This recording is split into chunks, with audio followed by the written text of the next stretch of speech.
خلّيني أقول لك حقيقة صادمة شوية، إن أغلب الناس اللي سابت علاقات وبعدت ما سابتهاش عشان اتخانقوا مثلًا، لكن أغلب الناس اللي مشيت عشان ما اتقدّرتش صح، والتقدير مش مجرد كلمة حلوة بنقولها لبعض، التقدير ده احتياج نفسي ومش أنا اللي باقول كده، العلم اللي بيقول كده، واللي بيتحرم منه لازم هيتغيّر. وتعالَ مع بعض نشوف العلم بيقول لنا إيه عن أهمية التقدير، ومناعتك النفسية اللي بتزيد كل ما بتتلقى التقدير اللي أنت حقيقي تستاهله.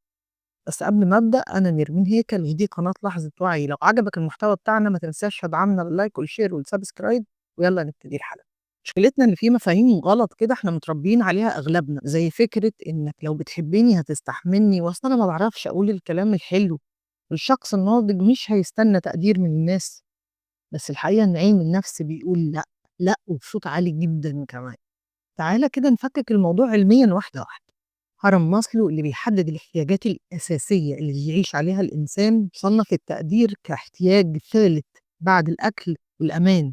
التقدير هنا معناه إيه؟ معناه إن عندك إحساس بقيمتك، حاسس إن وجودك ليه وزن عند الآخرين، مجهودك اللي بتعمله معترف بيه. ومن غير المستوى ده من إحساسك بالقيمة، الإنسان هيفضل واقف عند مرحلة البقاء، اللي هو يعني ياكل ويشرب، ومش هيقدر يتقدم خطوة، لا إبداع ولا سلام نفسي ولا حتى تحقيق ذات. طيب بيحصل إيه لمّا التقدير بيغيب؟ تعالَ كده نتخيل إنك بتعمل حاجات كتير حلوة واللي حواليك مش حاسين بيها. أول حاجة بيعملها جهازك العصبي إنه يدخل في وضع الدفاع، يبتدي يحسب هو بيدّي إيه وبياخد منك إيه، ويبتدي يفسّر تصرفات كل الناس اللي حواليه على إنها تهديد، ويبتدي يتردد جواه كلمة هو أنا ليه وجودي ما لوش قيمة؟ ليه الناس مش حاسين باللي أنا باعمله؟ كل الناس بتاخد ما بتدّيش. هنا يبتدي يتحول ل3 أنواع ما فيش غيرهم، ويبتدي يدخل في وضع الحساب، أنا باعمل لك إيه وخدت في المقابل إيه، أو يكبت ويغضب والموضوع يتحول في لحظة من اللحظات للانفجار، والانفجار ده هيبقى علامة إنه بيورّيك نَفْسه لإن أنت الحقيقة هو مفسّر إن أنت مش شايفه. تالت حاجة وهي اللي بتخلّي العلاقات تنتهي بلا رجعة، ينسحب بهدوء، الأول يفضل ساكت وبعد كده يحرمك تمامًا من وجوده، وغالبًا هيدوّر على حد بيقدّره أكتر منه. والحقيقة إن الانسحاب الصامت أصعب من 1000 خناقة. جون جوتمان أشهر باحث في العلاقات قال إن غياب التقدير والاعتراف بمجهود الآخر هو أقوى مؤشر لانهيار العلاقات على المدى الطويل.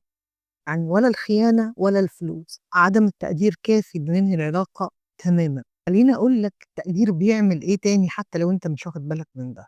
التقدير بيبني المرونة النفسية مش بس بيحمي العلاقة. يعني من الآخر كده المشاكل اللي بتمر ما بيننا في تقدير من الطرفين لبعض بتخليها أهون وأسهل في الحل عن المشاكل اللي بتمر وسط اتنين ما بيقدروش بعض أو طرف ما بيقدرش التاني كفاية.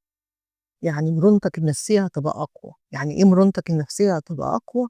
هتلاقي نفسك بعد الوقوع عرفت تقف بسهولة، وعرفت تتعامل مع الفشل، وعرفت كويس أوي تتعامل مع الضغط. أبحاث علم النفس الإيجابي بتقول إن الإنسان اللي بيتقدّر بانتظام بيكون أقل توتر وأسرع في حل المشكلات، وأهدى كتير في مواجهة النقد. وده لإن التقدير بيرفع الدوبامين، يدعم إحساسك بكفاءتك الذاتية. ببساطة كده التقدير هو البنزين اللي بيمشّيك.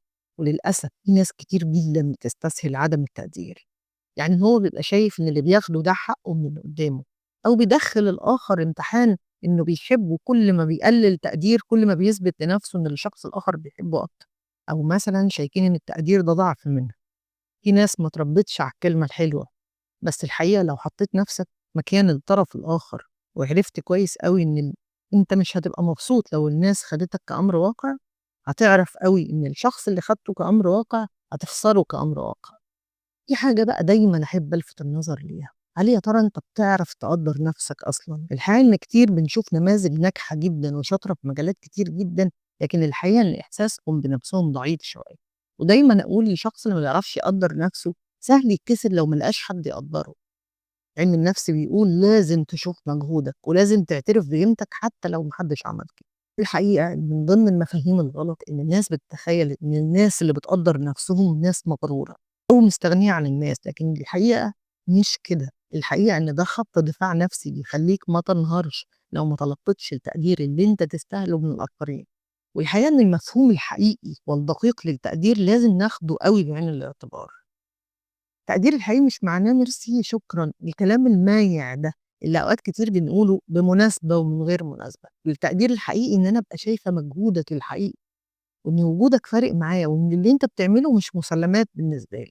التقدير الحقيقي يساوي تسمية الأثر، الأثر اللي تركه الطرف الآخر في العلاقة لازم وأنت تلقيته لازم تبقى شايفه كويس أوي وبتتلقاه بتقدير. وفي الآخر عشان نختصر مشوار طويل آخرته احتمال ما ترضيناش، الشخص اللي ما بيتقدّرش لا إما هيبطّل يدّي، لا إما هيدوّر على تَمَن، لا إما هيمشي من غير ولا كلمة. عشان كده مهم أوي إنّك تقدّر الناس وتقدّر نَفْسك قبل ما تخسر الاتنين. وفي الآخر لو وصلت للجزء ده من الحلقة ما تنساش تدعمنا بلايك والشير والسبسكرايب لو عجبك المحتوى، وتكتب لنا في الكومنتات إيه الحاجات الكويسة اللي أنت بتعملها والآخرين شايفينها مسلّمات مش محتاج عليها تقدير. أنا نرمين هيكل ودي قناة لحظة وعي. أتمنى محتوانا يعجبكم. سلام عليكم.